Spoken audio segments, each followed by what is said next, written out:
Somos la Diócesis de Sonsón Río Negro, una iglesia que se renueva con el Evangelio. Fuerza de Dios. 2022, año de la confirmación.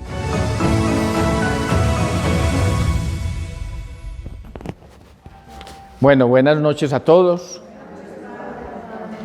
Bienvenidos pues a esta escuela bíblica que nos une aquí presencialmente, y si hay algunas personas que están conectadas por allá en otras partes, en otros lugares de Río Negro, o en fin, bienvenidos también.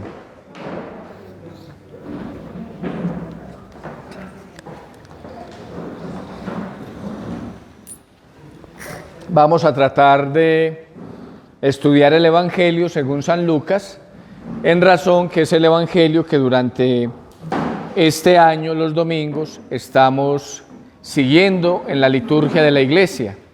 Entonces, a la luz de este Evangelio, vamos a orientar esta escuela bíblica que ya iniciamos desde hace como 20 días, pero que específicamente con el Evangelio según San Lucas vamos a iniciar hoy. Escuchemos el Evangelio en el capítulo 1, versículos 1 a 3.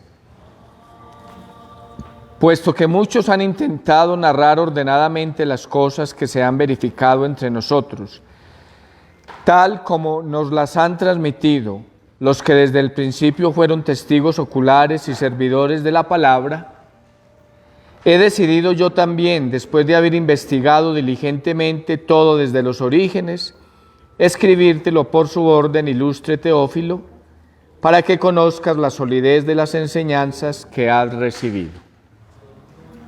Palabra del Señor.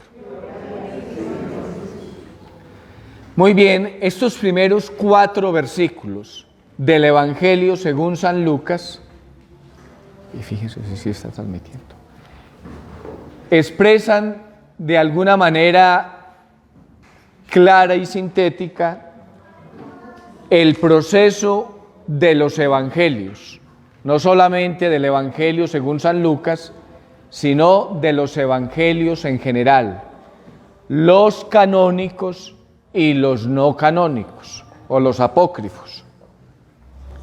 ¿Cómo empieza Lucas?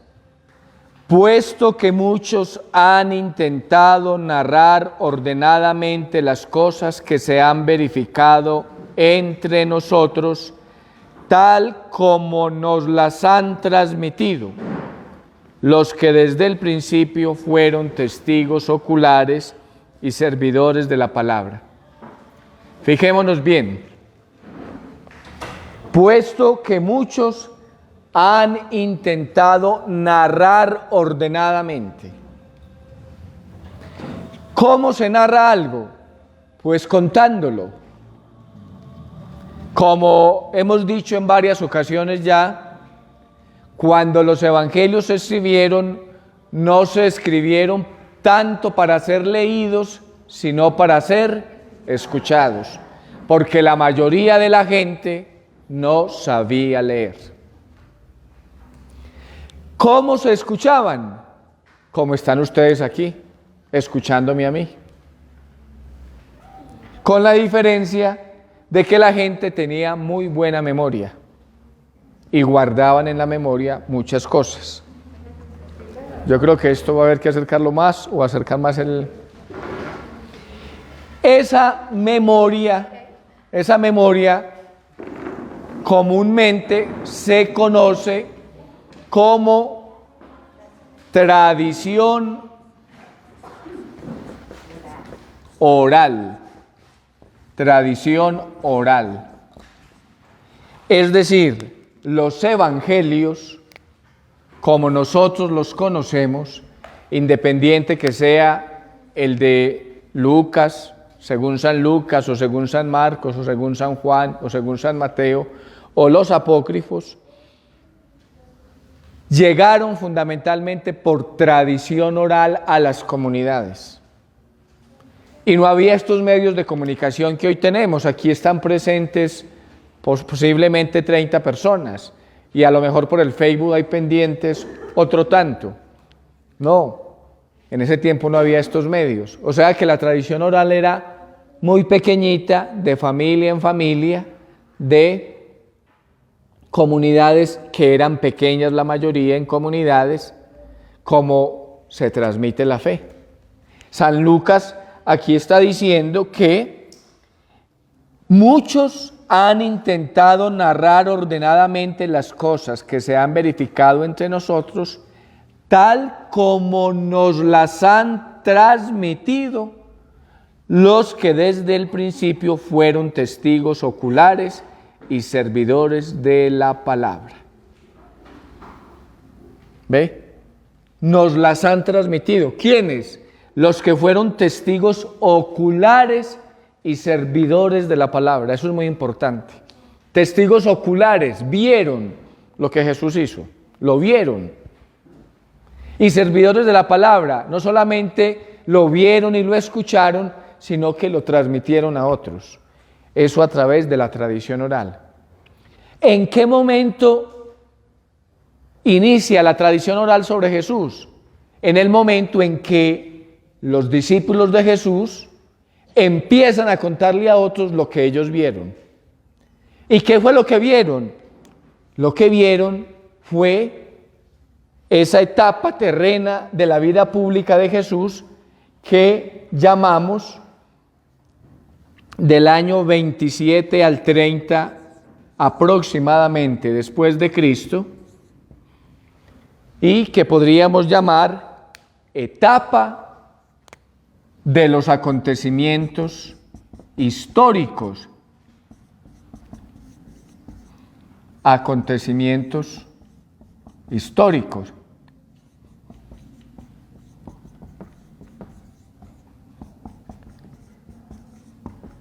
Esta etapa de los acontecimientos históricos la vivieron algunos discípulos de Jesús. Por los evangelios sabemos que son 12, pero 12 que llamamos apóstoles, pero fuera de los 12 había mucha gente más. Es decir, en los evangelios encontramos 3 tipos de personas que de alguna manera vivieron estos acontecimientos históricos. Primer tipo de personas, las multitudes, o digámoslo así, la gente. Los evangelios muchas veces narran que Jesús se dirigió a la gente o a las multitudes, especialmente en los relatos de milagros como la multiplicación de los panes. Se dice que había mucha gente. San Marcos dice que en una ocasión habían 5,000 y en el otro relato dice que habían 4,000. También los otros 2 sinópticos hablan de mucha gente. Como en Semana Santa se reúne mucha gente en las parroquias y ahí hay que transmitir el mensaje. Así no vengan sino por Semana Santa, las multitudes. También había un grupo, llamémoslo así, de familias o de personas que no eran parte de los discípulos, pero que tenían encuentros ocasionales con él. Pongámoslo aquí, familias o pequeñas comunidades.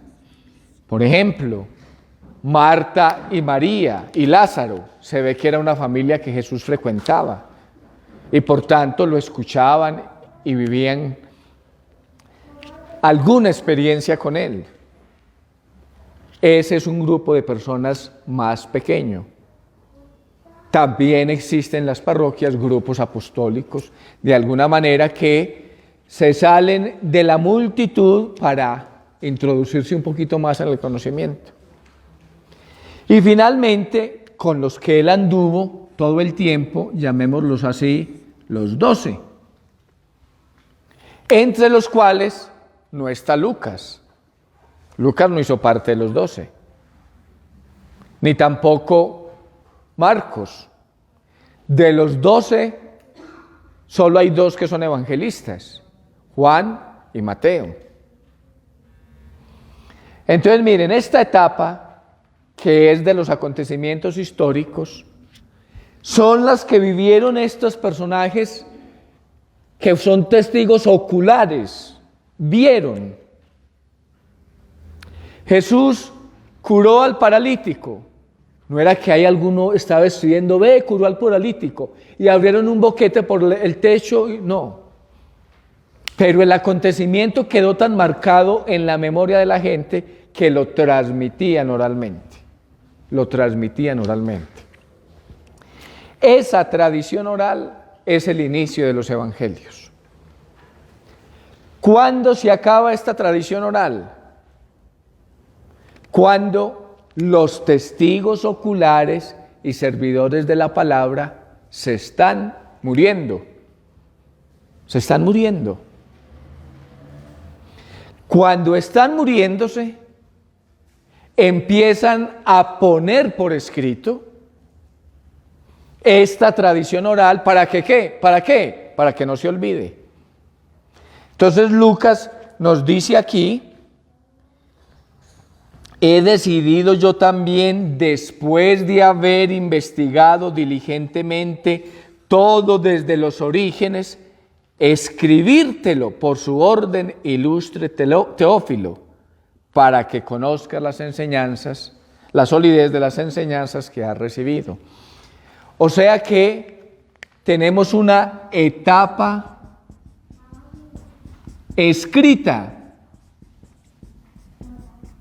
de los evangelios, no solamente de los evangelios canónicos, sino también de los evangelios no canónicos, los que no hacen parte de la palabra de Dios.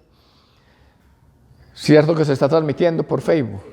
Si alguien tiene preguntas aquí o por el Facebook, las puede hacer y alguno me ayuda que esté siguiendo para, ¿sí? Esta etapa escrita, ¿cuándo empieza? Cuando los testigos oculares empiezan a morirse.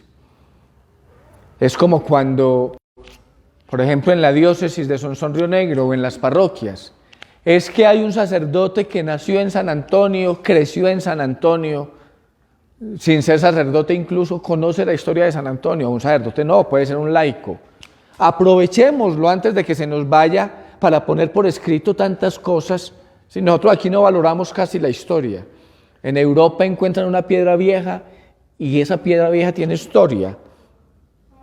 Muchas veces en Roma, por ejemplo, no han podido seguir el metro que es subterráneo porque encuentran una piedra vieja y empiezan a hacer el estudio arqueológico y en fin.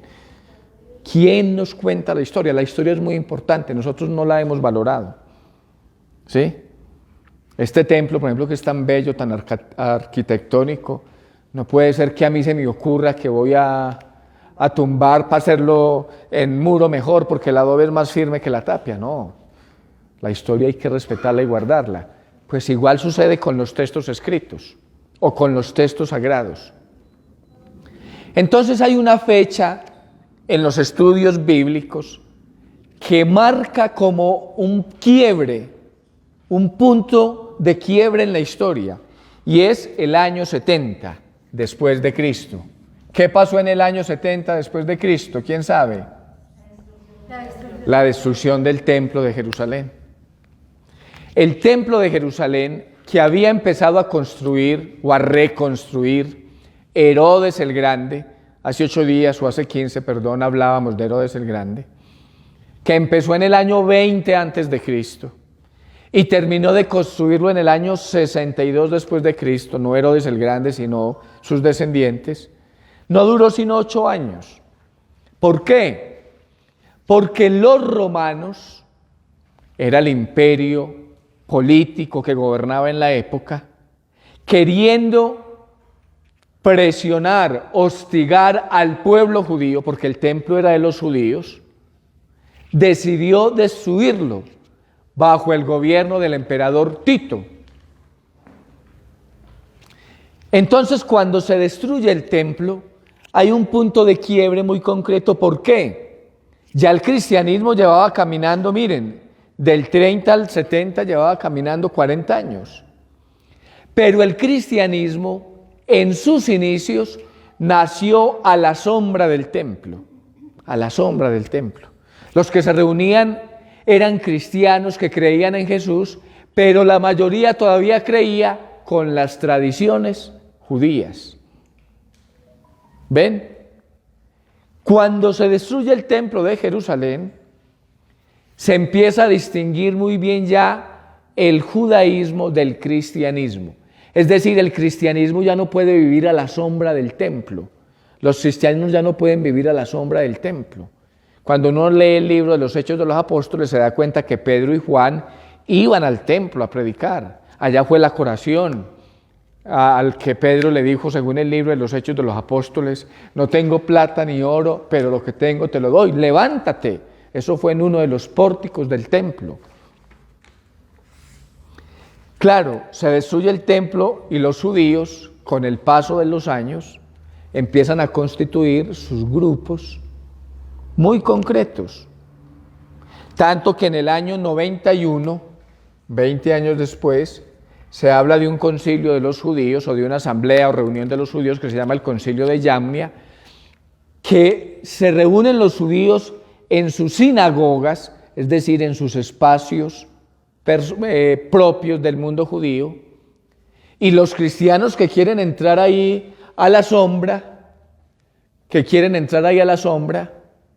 no pueden entrar. San Juan, por ejemplo, dice: os expulsarán de las sinagogas.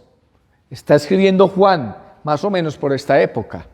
En 16:2 de Juan dice: os expulsarán de las sinagogas. Incluso habrá quien matándoos crea que da culto a Dios. Ya los cristianos no podían ir a reunirse con los judíos, ni hacer proselitismo, digámoslo así, para atraer judíos al cristianismo.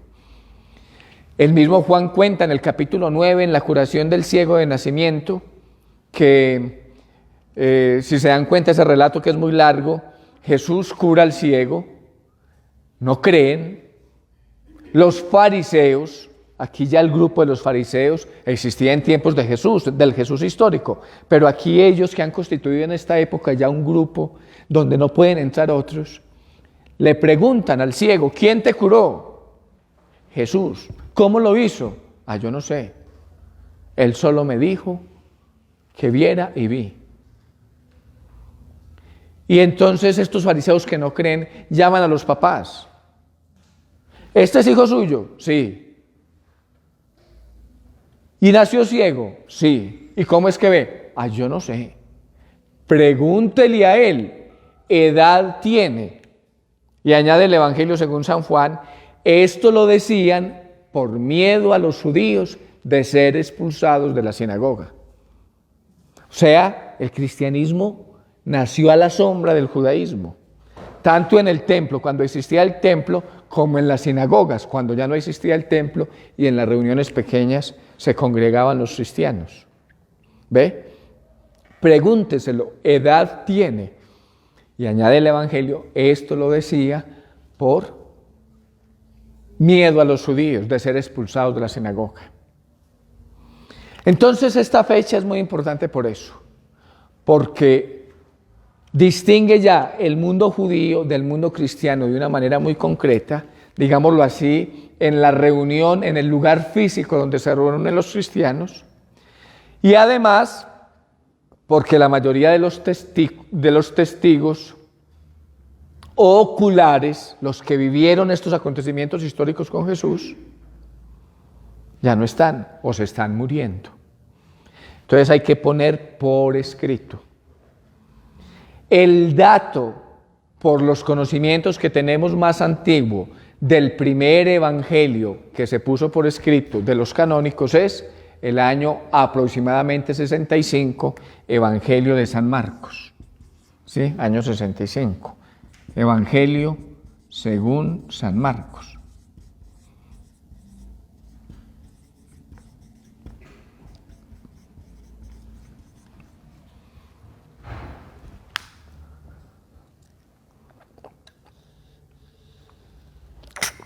Entonces, como les digo, se pone esta fecha por lo que históricamente implica la destrucción del templo de Jerusalén. Pero desde la década de los 60 estamos hablando ya de una etapa escrita. ¿Qué hay entre estos acontecimientos históricos y esta etapa escrita? Hay una etapa fundamental que se llama la etapa pascual. Pascual. Es decir,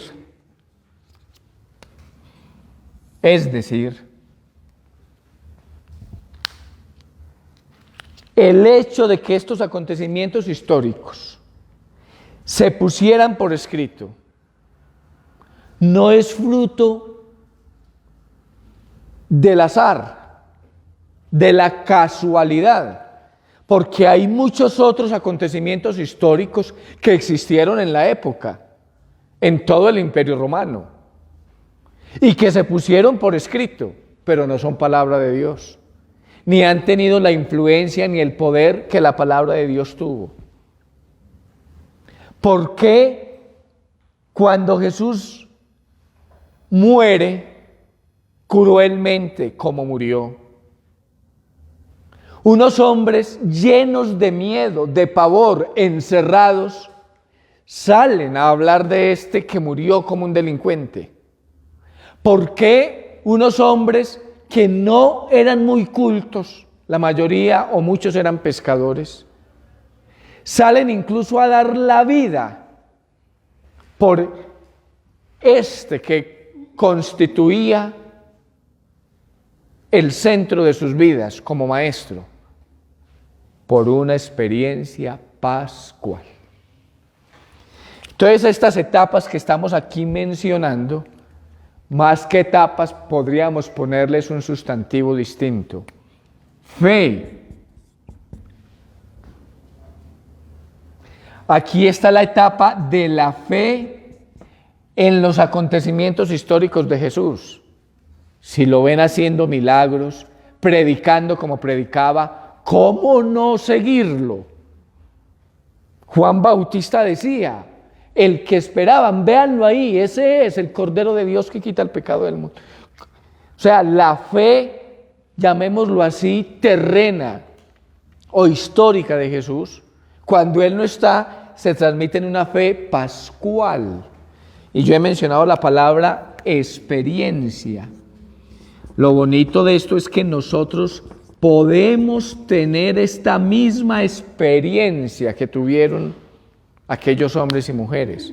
Y muchos de ustedes a mí me lo muestran en 2 meses que llevo aquí, que la tienen, porque sirven con generosidad a los enfermos, a los pobres, ayudan, sirven a la parroquia.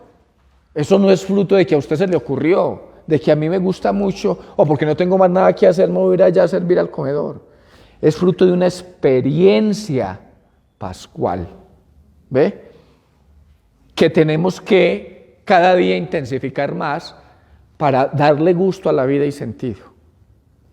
Entonces, si uno dice, del 27 al 30 esté la fe en los acontecimientos históricos, y a partir del 65, pongamos del 70 en adelante, empieza a ponerse por escrito, entre estos años, del 30 al 70, en estos 40 años, podemos hablar de la experiencia pascual de muchos, que hace que sea digno de poner por escrito los acontecimientos históricos de un hombre que no es solamente hombre, sino Dios verdadero, y que se pongan por escritos en un género literario que para la época se llamaba evangelios. Evangelios, ¿sí? ¿Qué son los evangelios? Una biografía. Bio, vida, en griego. Bio, vida. Grafos, en griego, escritura. Biografía es la escritura de la vida de alguien. Yo estoy buscando, desde que me nombraron párroco de San Antonio, una biografía de San Antonio de Padua, seria, científica, pues no la he encontrado todavía. porque hay muchos libritos piadosos y en Google uno encuentra, pero una biografía seria, porque me interesa conocer lo que está escrito sobre la vida. ¿Y quién escribe una biografía? Alguien que investiga diligentemente, como nos dice Lucas, que era un médico, por tanto sabía, o sea, este no era del 90% que no sabía leer en el siglo I, este era del 10% que sabía leer. Y no solamente sabía leer, sino que he decidido yo también, después de haber investigado diligentemente todo desde los orígenes, escribírtelo por su orden, ilustre Teófilo, para que conozcas la solidez de las enseñanzas que has recibido. ¿Qué tiene una biografía en el siglo I y hoy? Tiene fundamentalmente 3 acontecimientos: el origen del personaje,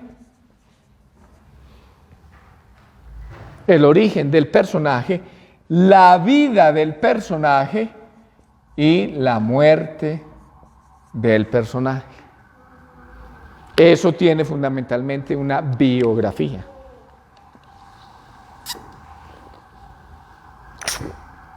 El Papa Francisco hasta el 2013 era un desconocido para la mayor parte del mundo.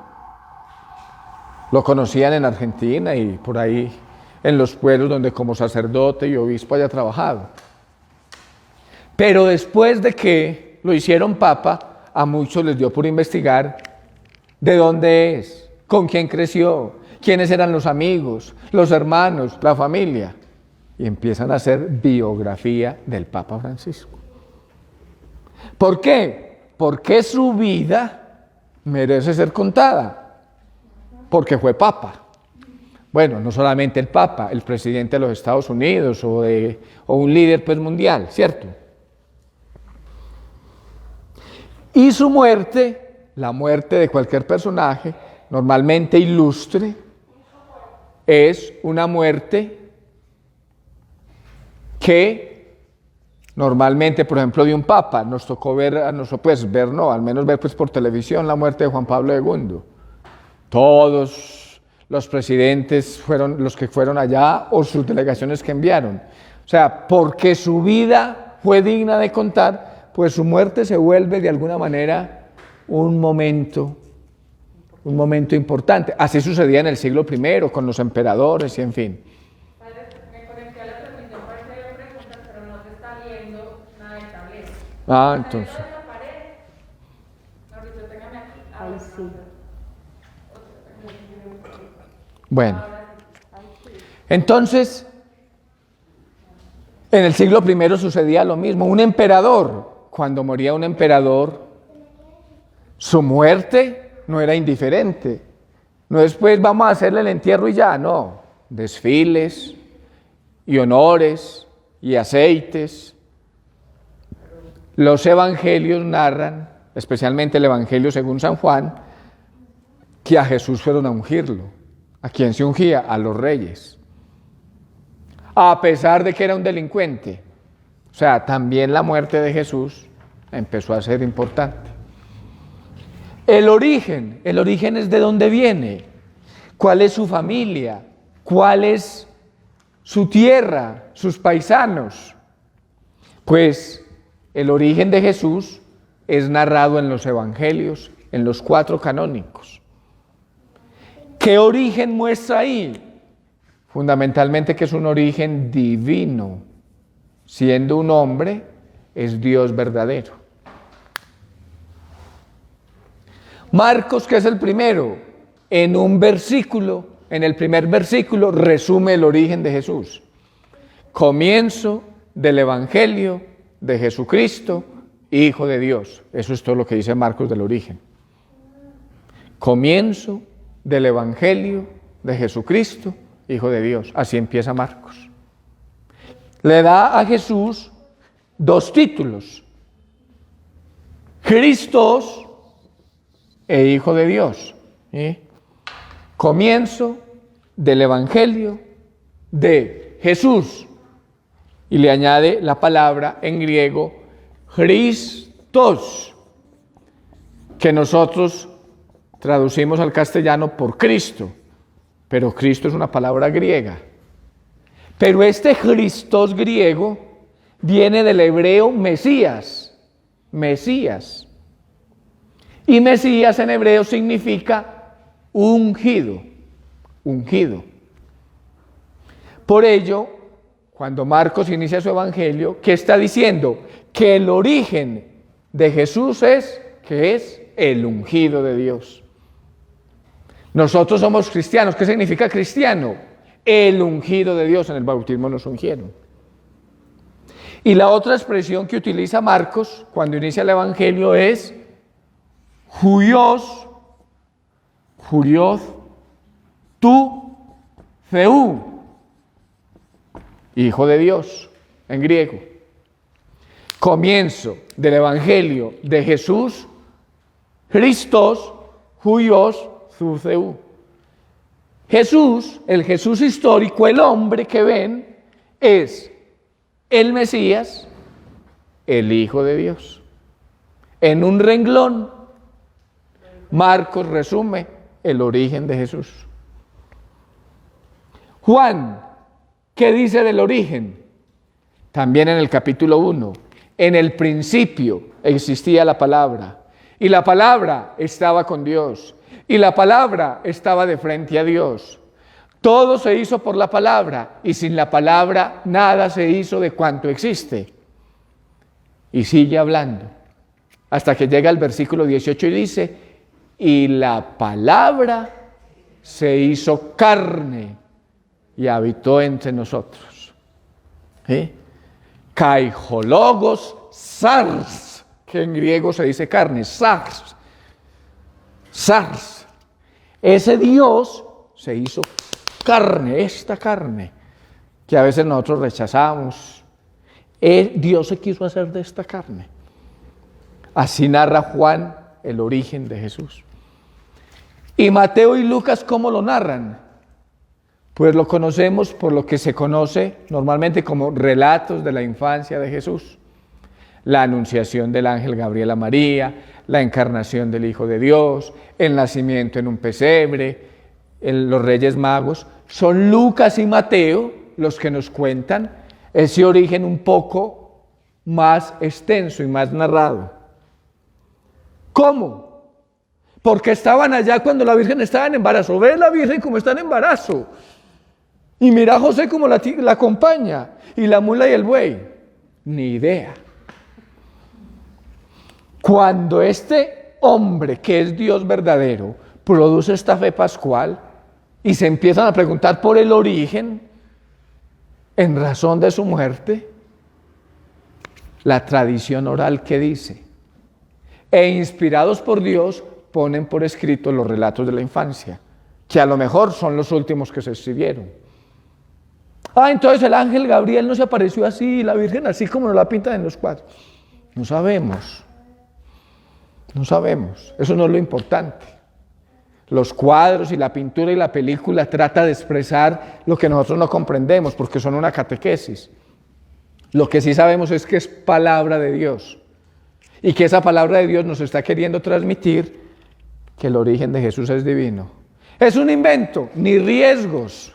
Herodes el Grande es histórico. La matanza de los niños es histórica. La búsqueda del Mesías es histórica. Como creyentes, no solamente los católicos, también los protestantes, creemos que es palabra de Dios.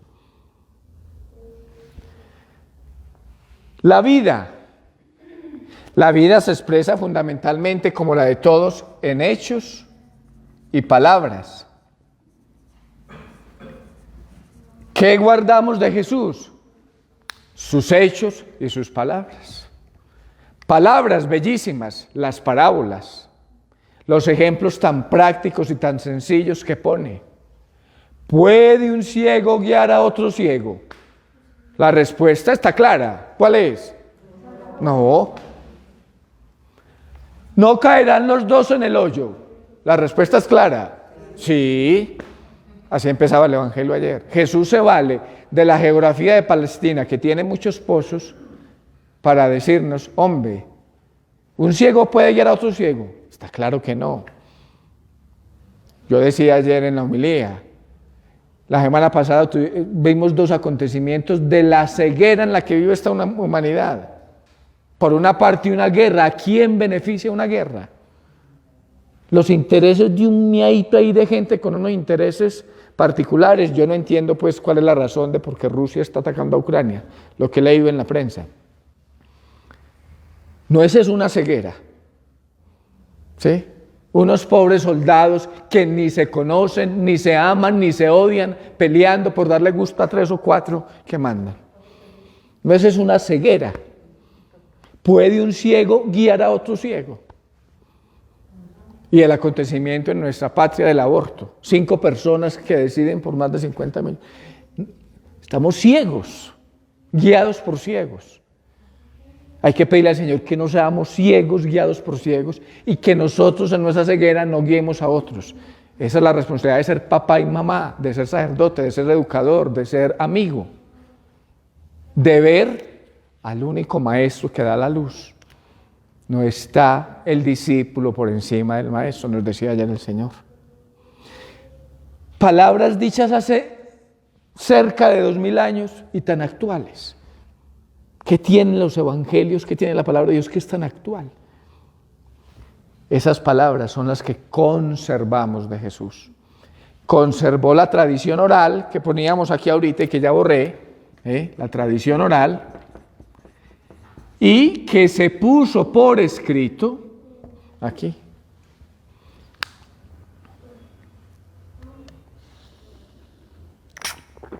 Esa tradición oral es fidedigna. Imposible. Si aquí en el Parque de San Antonio hay un accidente que una moto levanta a un niño y ahí había un tráfico que vio la cosa y estaba la mamá del niño y estaba alguien que estaba tomando tinto aquí en el parque, los 3 cuentan el mismo acontecimiento oralmente de una manera distinta. El uno desde la ley y las normas de tránsito, la mamá desde el sentimiento, el que estaba tomando tinto desde lo que vio, el chofer desde su percepción y el niño y quedó vivo también desde su percepción. O sea, entonces no podemos pensar que estas fueron las palabras tal y como las dijo Jesús. Por eso en los evangelios uno encuentra relatos similares que se narran de manera distinta. Eso que llamamos el teléfono roto en la dinámica que hacemos. Si yo les pregunto a ustedes cuál fue la primera palabra que pronuncié cuando iniciamos hoy, estoy seguro que no coincidirían 3 en la misma expresión. Y fue hace 20 minutos. Ahora aquí, que fue hace 30 años, o 35, o 40, o 50. Hay un acontecimiento histórico fundamental que es narrado oralmente y que cuando se pone por escrito, pasado por la luz pascual, toma un carácter sagrado. Y nosotros creemos que es palabra de Dios. ¿Cómo les parece? Ese silencio es que esto está bueno, maluco, estamos dormidos, nos vamos, porque dicen que cuando no preguntan es que no se entiende nada o se está entendiendo todo. El que pregunta es bobito, el que no pregunta queda bobito toda la vida. ¿Ah? Están muy silenciosos. ¿Estamos? ¿Sí se ha entendido lo que he dicho? Bueno. Y hechos, pues los hechos que más se recuerdan son los milagros, pues por el impacto que tienen, ¿cierto? La expulsión de demonios. Los milagros suenan como algo extraordinario, realmente es algo extraordinario, sin duda. Pero, incluso la forma como se dice, los sinópticos hablan de los milagros, siempre utilizan la palabra dinamis, y ahí viene dínamo, que es fuerza. Hay una fuerza de Dios sin duda en la acción, ¿cierto? San Juan, en cambio, utiliza la palabra signos, es decir, esos acontecimientos significan algo. Signos, signos, prodigios, que no solamente los hacía Jesús. En el siglo I hay muchos textos narrativos que hablan de brujos, hechiceros, llamaríamos hoy, ¿cierto? Quería hacer esta introducción, que sería general a todos los evangelios, para luego introducirme en el Evangelio según San Lucas. Están entendidas como estas tres etapas, ¿no? La etapa oral de los acontecimientos históricos, la fe pascual, que es la que le da luz a la historia y a lo posterior, ¿sí? Y la etapa escrita, que es la que nosotros hemos recibido. Nosotros ya la hemos recibido traducida, con estudios de siglos de personas, es decir, el texto sagrado que estamos aquí viendo no es algo pues que resultó en una imprenta y ya. Esto ha sido trabajado durante siglos por hombres y mujeres llenos de Dios, filólogos, porque es que en el siglo I, ¿cómo se escribía? Se escribía como nosotros. Ahí uno cuando escribe se equivoca, pone una coma donde no es, le falta una letra, le falta una tilde. Esos filólogos se han puesto a estudiar manuscrito por manuscrito, palabra por palabra. Este manuscrito coincide con este otro, este no, esta variante que está distinta, ¿por qué será? O sea, uno porque ve el texto ahí y dice, sí, pero eso es trabajo de siglos y de trasnochos de mucha gente, tratando de conocer la palabra de Dios. ¿Cómo te llamas tu hijo? Mauricio. Padre, una pregunta con todo mi desconocimiento. Me parece que este tema de la experiencia de fe pascual se convierte en un soporte a toda la escritura también para, lo que no fue visual, de la experiencia. En la actualidad, ¿sabes lo que es un libro de tantos años, una etapa pascual de tantos años? Digamos el Vaticano, en este caso los papas, ¿cómo llevan esta experiencia pascual que se vive hoy en día a la actualización de la Biblia con el ánimo de, digamos, de lo que muchos niños les escuchamos decir? Eso es un texto hace muchos años, es un histórico, pero uno se enriquece incluso con lo que la fe de la experiencia pascual nos da hoy en día o escucha hoy en día por tantos medios, redes sociales. Hasta donde el Papa le va dando unos textos que no son palabra de Dios, pero que sí son una fe, una experiencia pascual que enriquece el cristianismo. Claro, por eso la revelación cristiana tiene dos fuentes: la palabra o la Sagrada Escritura y la tradición. La palabra y la tradición. Revelación. Revelación es la traducción castellana de la palabra Apocalipsis. Que la gente le tiene tanto miedo a esta palabra.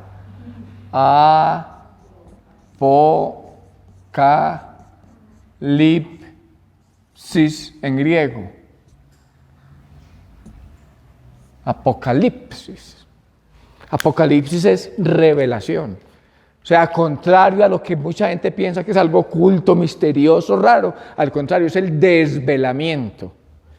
¿Qué es la revelación? Dice el Concilio Vaticano II, Dios quiso darse a conocer a los hombres con palabras humanas. ¿Dónde se dio a conocer? Primera fuente, la Sagrada Escritura. ¿Qué cuenta la Sagrada Escritura? Lo que decíamos ahorita, palabras e historia. Es decir, Dios escoge un pueblo, el pueblo de Israel, y en la historia del pueblo de Israel actúa desde Abraham, pasando por Moisés, Samuel, Josué, los reyes, los profetas, hasta llegar a Jesucristo. Y esa historia se vuelve palabra de Dios, a pesar de que hay acontecimientos históricos aterradores, como los que lee uno en el libro de Josué, o de Samuel, o el pecado de David, o de Salomón. Sagrada Escritura, ahí se dio Dios a conocer. Pero la segunda fuente es La tradición. La tradición de la iglesia. Y no solo de la iglesia, del pueblo judío. Ahorita hablábamos de tradición oral, de tradición escrita. Esta tradición hoy, a lo largo de estos 20 siglos en la iglesia, se ha especificado en lo que llamamos padres de la iglesia. ¿Quiénes son los padres de la iglesia? Los primeros que después de los testigos oculares continuaron esto que recibieron. San Ignacio de Antioquía, Tertuliano, Basilio, un montón de hombres y mujeres que hasta el siglo IV se llaman padres de la iglesia porque continuaron este ejercicio. Y el magisterio de la iglesia. ¿Quién es el magisterio de la iglesia? El Papa y los obispos, en comunión con el Papa, que transmiten la tradición de la Escritura. El Papa en comunión con los obispos. ¿Qué significa esto? Que si el Papa se chifla y empieza a hablar bobadas, no es magisterio de la iglesia. Por eso el Papa todos los días no está diciendo cosas. El Concilio Vaticano I, que es de 1870, definió que cuando el Papa habla es cátedra, es decir, cuando refiere un tema solemne de fe, habla es cátedra, se llama eso, es cátedra, es decir, extraordinariamente, para definir un dogma, por ejemplo. El dogma más reciente fue en 1950, hace 72 años, el dogma de la Asunción de la Virgen. Y no fue pues que el Papa amaneció un día de 1950 diciendo, ¿cómo hace días que no hay dogmas? Proclamemos el dogma de la Asunción. No, es fruto precisamente de la historia, del estudio, de la oración, de la tradición, que luego, cuando el Papa habla así lo hace en razón de su papel de pontífice y de heredero de una historia que tiene que transmitir la fe en cuestiones de costumbre moral o de fe dogmática, ¿cierto? O sea, no es que el Papa diga, de mañana en adelante para ser católico todos tienen que comer huevos revueltos con cebolla y tomate. Eso no tiene que ver ni con la fe ni con la moral. Y los que comen huevo tibio o frito, no, eso no nada que ver. Entonces el magisterio de iglesia es el Papa en comunión con los obispos, también el obispo, como el obispo también se puede chiflar porque es un ser humano, porque se enferma, porque le da Alzheimer, por lo que sea, el Papa en comunión con los obispos. ¿Qué misión tienen ellos? Primero, escuchar devotamente la palabra de Dios. Escucharla, como la escuchamos nosotros. Segundo, transmitir fielmente la palabra de Dios, el depósito de la fe, porque ahí está la revelación de Dios. Tercero, custodiar o cuidar de errores doctrinales, ¿cierto? Estos tres ejercicios que son propios del magisterio de la iglesia, escuchar la palabra, transmitirla fielmente y cuidarla de los errores, hacen que la experiencia de todos los siglos se convierta en una fe pascual para los hombres de hoy. Por eso, cuando hacemos lección divina, la experiencia pascual, si la hacemos bien, se hace evidente en nuestro corazón. ¿Ustedes por qué tienen fe? ¿Por qué están aquí? ¿Por qué son bautizados? Porque sus papás o sus abuelos o una monjita o un catequista o un educador o un curita de su pueblo cuando era niño le transmitió su experiencia pascual y usted la recibió y la sigue trabajando y estudiando y viviendo y se la transmite a sus hijos. No estamos aquí porque no teníamos más nada que hacer. No tenemos fe porque sí, no. Es porque Eso se nos ha transmitido. Y a medida que uno conoce más, más se enamora. Porque eso tiene el Señor, que lo va trayendo a uno y lo va comprometiendo sin violarle la libertad. ¿Sí o no? Así es. Más o menos doy respuesta a tu pregunta. Ok. Entonces vamos a empezar pues con el Evangelio según San Lucas, que fue a lo que vinimos hoy, ¿cierto? A ver si empezamos con esta hojita que desde hace 3 semanas estamos tratando de empezar con ella. Todo lo que nos ha dicho es muy interesante y nos quiere ir atrapando. Bueno, entonces, esa introducción que les hacía sirve para todos los evangelios, pero creo que es muy importante porque nos ayuda a comprender pues lo que vamos a estudiar, ¿cierto? ¿Qué vamos a estudiar? Bueno, yo digo estudiar porque por eso se llama escuela bíblica, ¿cierto? Lo importante, vuelvo y repito, se los he dicho, es leer el texto. ¿Cuántas veces?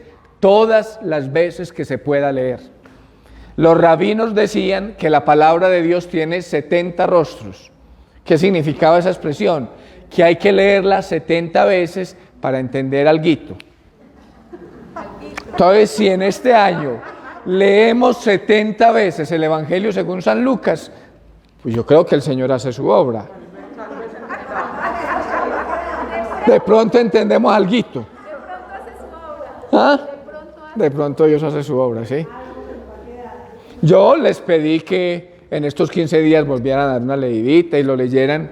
No sé si hicieron ese ejercicio viendo, porque el Evangelio según San Lucas, les decía, trae esa biografía, el origen, la vida, la muerte, pero en la vida que se desarrolla entre Galilea y Jerusalén, Lucas le dedica prácticamente 10 capítulos al camino, que es muy importante y que en su momento, pues cuando lleguemos, profundizaremos. No sé si de la lectura que hicieron del Evangelio según San Lucas, más o menos, pues así a modo breve o general, tienen alguna pregunta. Lo primero es si se lo leyeron. Sí, pero no vamos ni en la quinta de...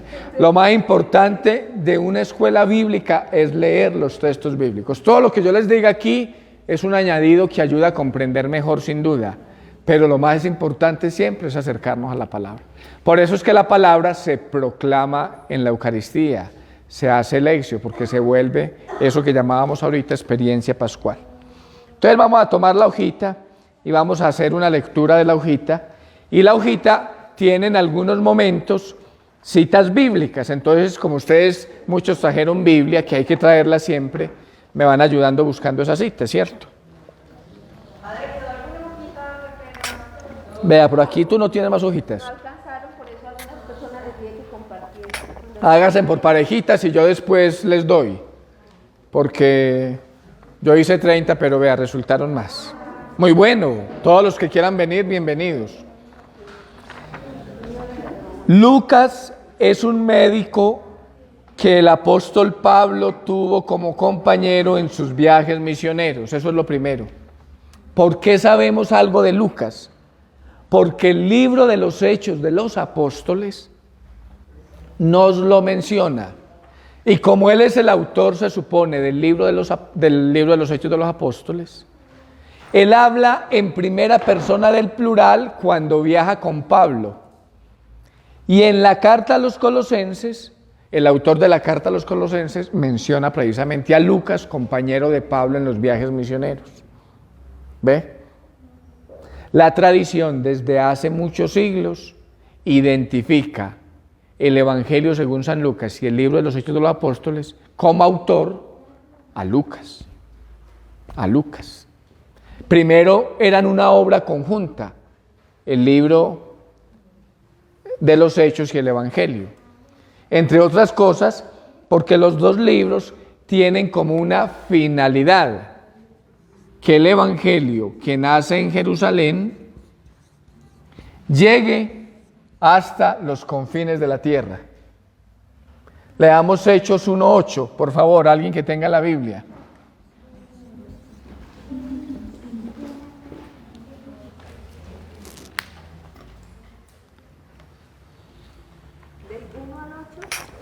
1:8.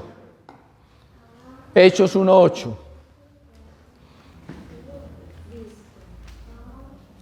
Al contrario, cuando el Espíritu Santo venga sobre vosotros, recibiréis una fuerza que os hará ser mis testigos en Jerusalén, en toda Judea y Samaria, hasta los confines de la tierra.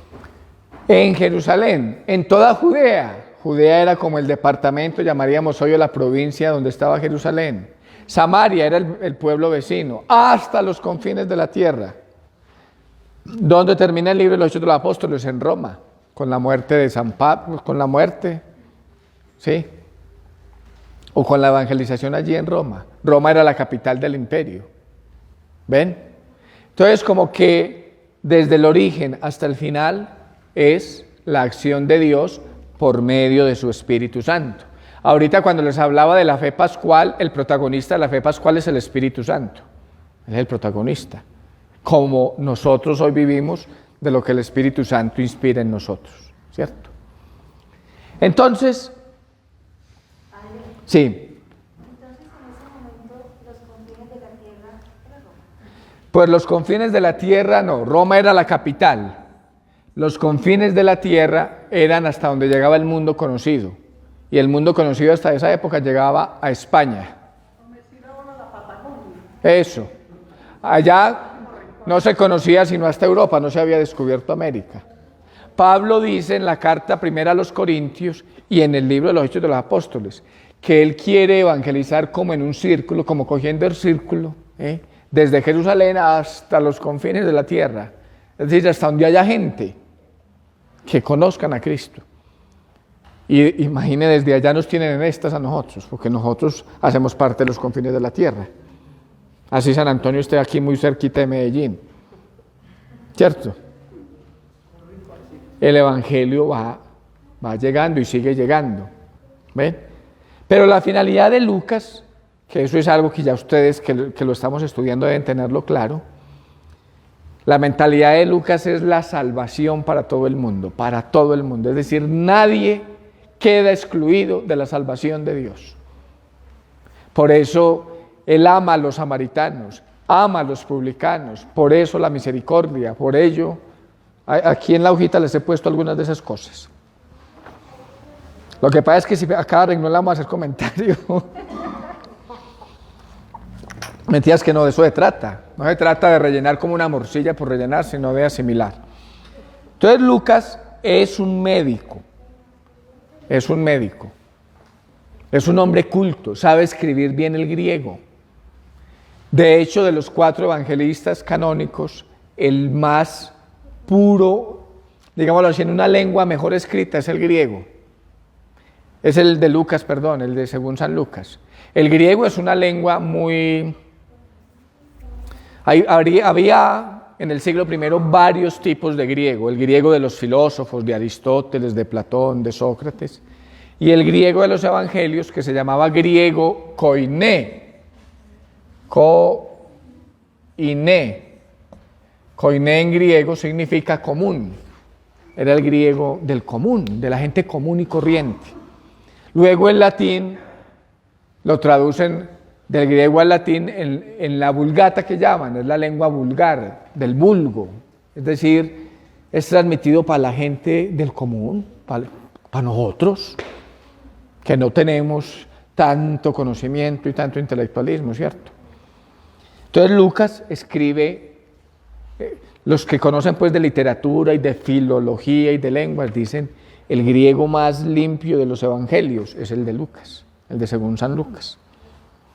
Sabemos pues que fue compañero de Pablo, escribió 2 libros del Nuevo Testamento, el Evangelio que lleva su nombre y el libro de los Hechos de los Apóstoles. Aunque no conoció al Señor personalmente, investigó con cuidado todo lo que sucedió con Jesús, desde los orígenes y lo escribió. Eso lo estamos tomando de ese relato de los primeros 4 versículos. Como señala él mismo en el Evangelio, para que conozcamos la solidez de las enseñanzas que hemos recibido. El destinatario de los 2 libros, tanto cuando inicia el Evangelio según San Lucas como cuando inicia el libro de los Hechos de los Apóstoles, es un tal Teófilo. Muchos se preguntan quién es ese Teófilo, pues no sabemos. Pero a lo mejor era un hombre riquito que le ayudó, porque poner esto por escrito no era fácil. Para eso necesita también platica. Es que para hacer las obras se necesita platica. ¿Qué más vamos a hacer? ¿Cierto? Lucas, cuando uno lee el Evangelio y los Hechos de los Apóstoles, a él le gusta mucho la platica. Pero no para él, sino para los pobres, para ayudar, ¿cierto? Pero Teófilo, en griego, Theo es Dios, Filo es hijo, o puede ser también, sí, hijo de Dios, o amigo de Dios. Filo es más amigo, literalmente es más amigo, de ahí viene filantropía. Filo, amigo de Dios.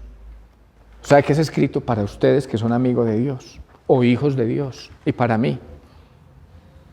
O sea que Teófilo es un personaje histórico, pero también eres tú y soy yo.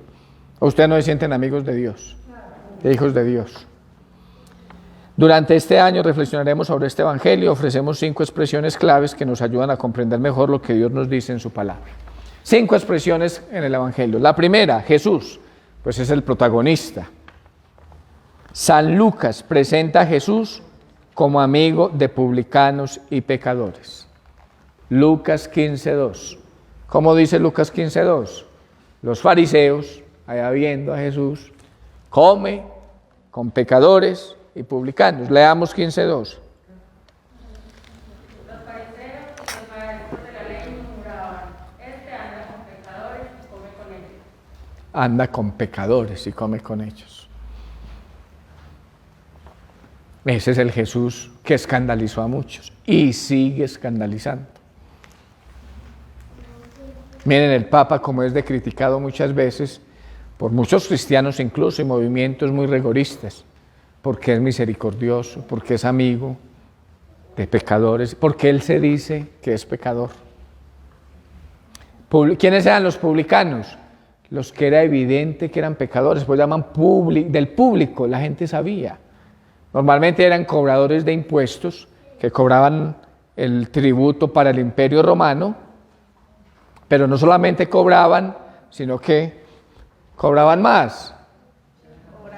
Cobraban y robaban. ¿Qué dice Zaqueo, que es un publicano? Si a alguien he defraudado, devolveré 4 veces más.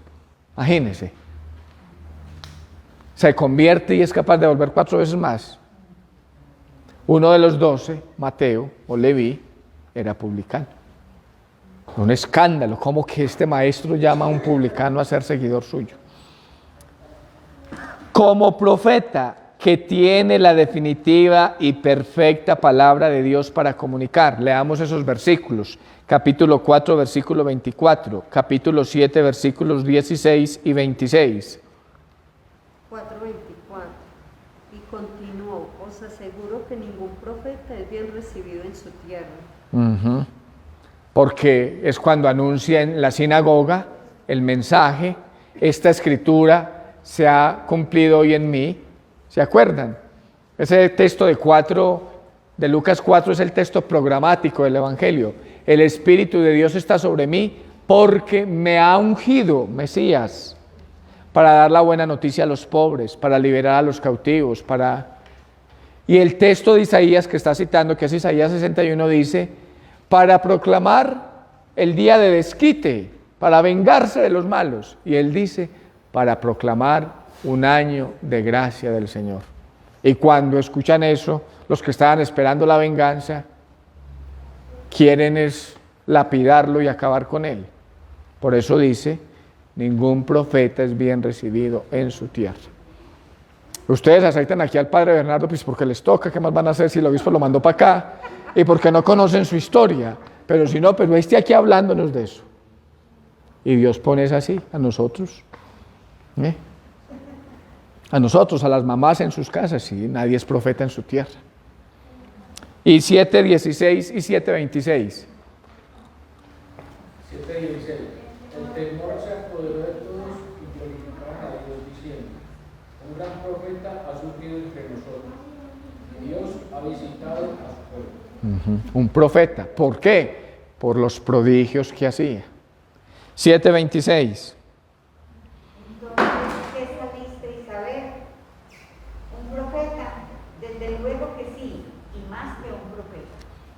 Exactamente, refiriéndose a Jesús cuando hablan de Él. Entonces Jesús es amigo de publicanos y pecadores, es un profeta, es pobre, que no tiene ni siquiera dónde reclinar la cabeza. Lucas 9:58, en el llamado. Cuando ustedes lean libros de lo que sea y vean los textos bíblicos, hay que leer el texto, porque si no uno se queda así, pues, porque no nos sabemos la Biblia de memoria. Ojalá tuviéramos la ventaja de los de la tradición oral, pero no la sabemos. ¿Qué más vamos a hacer? Buscar. Lucas 9:58. Jesús replicó: las zorras tienen guaridas y las aves del cielo nidos, pero el Hijo del Hombre no tiene dónde reclinar la cabeza. Pobre. Por los relatos de la infancia sabemos que nació pobre, en un pesebre. Como el Salvador, no solo de las enfermedades físicas, sino también de la miseria interior. Ahí no pusimos textos bíblicos, pero bueno, hay muchos relatos al respecto. Como sede del Espíritu Santo, que luego envía a sus discípulos a evangelizar, como centro de la historia humana a la que le da sentido. Es decir, el protagonista del Evangelio, según San Lucas, es Jesús, como de todos los evangelios. Por eso es mejor decir Evangelio de Jesucristo, según, ¿cierto? Así aparece. Así aparece. Y así lo proclamamos en la liturgia también, ¿cierto?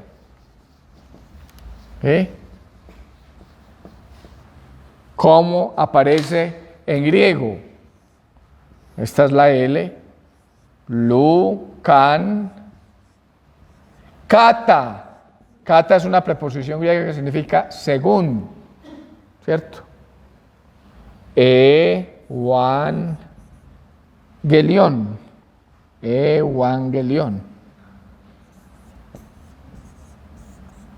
Así se escribe evangelio en griego. Bueno, angelos, mensajero bueno. Evangelio según Lucas. Ya nosotros le ponemos santo, pues porque la iglesia lo canonizó después, pero evangelio según Lucas. Alcanzamos la otra palabrita, misericordia, ¿cierto? Antes de irnos. Misericordia. San Lucas es el escritor de la misericordia. Varias parábolas reflejan esta cualidad de Dios y de su Hijo Jesucristo. La pecadora perdonada, Lucas 7, 36, 50. ¿Se acuerdan del relato? Vamos a leerlo.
Tus pecados te son perdonados.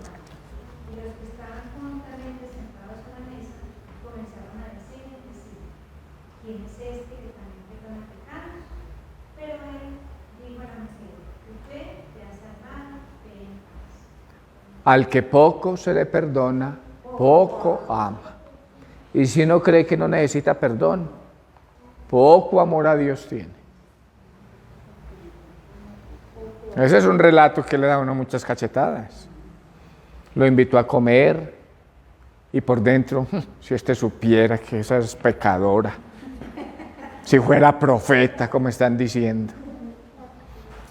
La oveja, Jesús como el buen samaritano, conocemos el relato, no lo vamos a leer aquí porque ya el tiempo apremia, pero ustedes pueden, como esta hojita la llevan para la casa, pueden volver a leer. La oveja perdida, la moneda perdida, el hijo pródigo. Eso es la moneda perdida. ¿Ustedes sí creen que si se les pierde una monedita de 50 pesos se ponen a rebujar la casa para buscarla? Pero es que esta era una monedita de 50 pesos. Yo creo que ninguno lo haríamos, que pierda. No. Y así es Jesús buscándonos a nosotros. El hijo pródigo, pues que es muy bello, el juez inicuo y la viuda insistente, el fariseo y el publicano en el templo. Otros textos del Evangelio, como las bienaventuranzas, el amor de Jesús por los excluidos, la elección por los pobres, la donación hasta el sacrificio supremo, su último gesto en la cruz como acto de perdón al ladrón arrepentido y muchos otros relatos más, son un vivo testimonio de la misericordia de Dios que se propone a los discípulos y misioneros de Jesús, quienes son invitados a ser misericordiosos como Dios vuestro Padre es misericordioso. Ahí sí les traje el texto. La palabra misericordia, sin duda, es una palabra clave en el Evangelio según San Lucas. Bueno, vamos a dejar para de aquí a 8 días las otras 3 palabritas y seguimos. No sé si hay preguntas, dudas. ¿Cómo estuvieron hoy? Bien, satisfechos. Muy cortico el tiempo. Siempre estuvimos 1 hora y media. Un poquito, sí.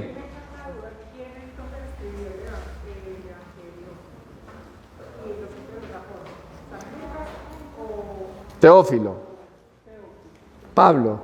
No. Lo escribió San Lucas. O sea, la tradición, no.